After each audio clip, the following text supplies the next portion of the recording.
श्वेता, आप बार बार अपनी उंगलियों को फोल्ड करिए, ऐसा लग रहा है मान ली ठंड बहुत ज्यादा शायद वहां पर है, तो क्या बुनियादी चीजें जो हैं वहां पर सप्लाई लाइन जो है वो एक्टिव है?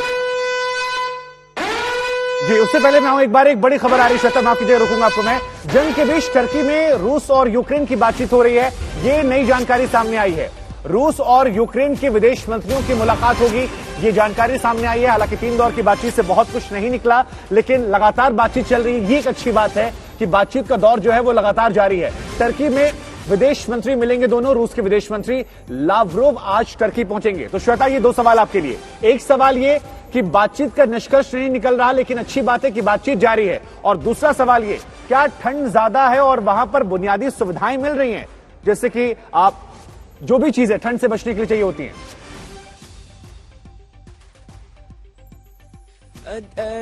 शुभंकर, हम लोगों के लिए ठंड ज्यादा है, लेकिन यहाँ के लोगों के लिए उस हिसाब से नहीं है। वो कहते हैं कि इस बार थोड़ी सी गर्माहट रही है, और वो गर्माहट है -7 डिग्री मार्च में। खैर, जो सुविधाएं इन सबको मिलनी है उसमें दिक्कतें आ रही हैं। बहुत जगह पर गैस की समस्या आ रही है, जिसकी वजह से घरों में हीटिंग को लेकर दिक्कत आ रही है। इतनी ज्यादा ठंड हो तो कैसे वो रहेंगे, और नागरिकों को लेकर बहुत चिंतित है यहाँ के जो प्रशासनिक व्यवस्था है कि वो करे तो क्या करे, क्योंकि युद्ध भी लड़ना है और ये चीजों का इंतजाम भी करना है। और ऐसे ही किसी कंट्री को चोक किया जाता है, ऐसे ही किसी देश को उसके घुटनों पर लाने की कोशिश होती है। जहां तक बातचीत का सवाल है शुभंकर, उसमें बड़ी चीज यह है कि देखिए, अगर ज़ेलेंस्की अपनी कुछ बातों में एक क्लाइम डाउन दिखाते हैं, कम से कम नेटो के हिसाब से, चाहे वो उसे अकड़ में ऐसे बोले जैसे कि वो अपनी जीत के तौर पर उसे बोल रहे हैं, लेकिन ये चीजें अगर एक बातचीत के दौर से पहले आती हैं तो वो असर अपना दिखाएंगी। इस समय बहुत ज्यादा जरूरी है कि दोनों की, देखिए पुतिन जिस तरह का अपना अभी तक एटीट्यूड दिखा रहे हैं, उसमें लग नहीं रहा कि उनकी तरफ से किसी भी तरह का कॉम्प्रोमाइज होगा। एक कॉम्प्रोमाइज जो उन्हें करना था कि हम मिंस्क में बातचीत नहीं करेंगे, बॉर्डर पर कर लेते हैं बेलारूस और यूक्रेन की, इकलौता क्लाइम डाउन उनकी तरफ से वही हुआ कि भाई कुछ किलोमीटर तक का वो खिसक गया उनका एटीट्यूड। लेकिन ज़ेलेंस्की नहीं, ज़ेलेंस्की तो पहले समय में हम याद कीजिए 3-4 दिनों तक वो यही बोलते रहे कि मदद नहीं करोगे तो पता नहीं 96 घंटे रुकेंगे, कितने दिन रहेंगे, शायद आखिरी बात कर रहा हूं। उसके बाद अचानक वो बदले और उन्होंने कहा कि मैं लड़ूंगा, मैं रहूंगा यहां पर। हाँ, कीव का पता वो आज तक बताते रहे। कल भी उन्होंने कहा कि मैं इस जगह पर हूं और मैं किसी से डरता नहीं हूं, ये चीज उन्होंने कही है। रूस की तरफ से बार बार प्रोपेगेंडा आ रहा है कि नहीं, ज़ेलेंस्की तो छोड़कर भाग गए। जैसे ही वो कहता है वो फिर सामने आते हैं और वो बताते हैं कि नहीं, मैं यहीं पर हूं।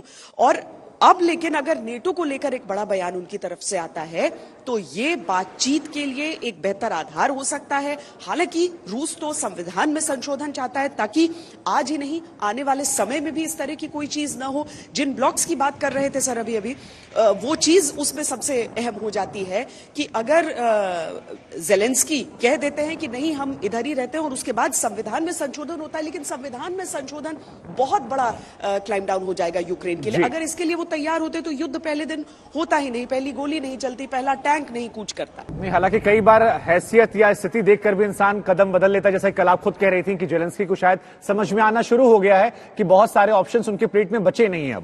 अब इससे भी हालांकि कुछ लोग इत्तेफाक नहीं रखते हैं, कुछ लोग रखते हैं। लेकिन एक सवाल श्वेता बार बार यहां पर यह भी आता है, अमेरिका और यहां पर रशिया की जो ये लड़ाई चल रही है पैरेलली, कई लोग कह रहे हैं कि यूक्रेन सिर्फ एक बहाना है, सैंक्शंस का उल्टा असर भी देखने को मिल रहा है।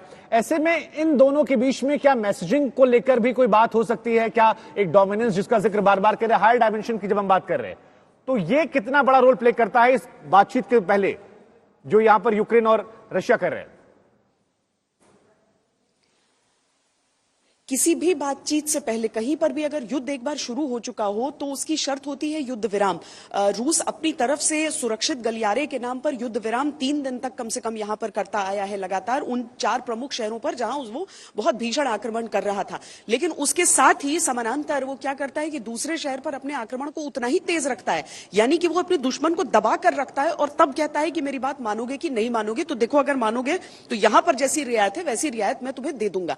तो रूस तो एकदम पूरी तरीके से एक पारंपरिक ताकत के तौर पर अपनी उस रणनीति को लेकर आगे चल रहा है। और बातचीत से पहले अगर कोई भी देश ये नहीं दिखाएगा, यूक्रेन को अगर अपनी बात मनवानी है तो उसे दिखाना होगा कि देखो मैं इतने दिन से तुम्हें कीव में घुसने नहीं दिया।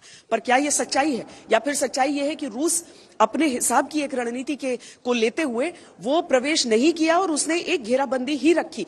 तो इसमें ताकत उसी का दिखेगा जो मेज पर आने वाले बातचीत के दौर में सफल दिखेगा। देखिए, यूक्रेन की तरफ से पिछले दौर की जो बातचीत, तीसरे दौर की बातचीत थी, उसमें उसने थोड़ी संतुष्टि दिखाई और रूस ने कहा कि सही नहीं है। तो ये एक परिवर्तन था। अब देखना है कि अब चौथी बातचीत होती है या फिर विदेश मंत्रियों के बीच बातचीत होती है तो निकलता क्या है उसमें से।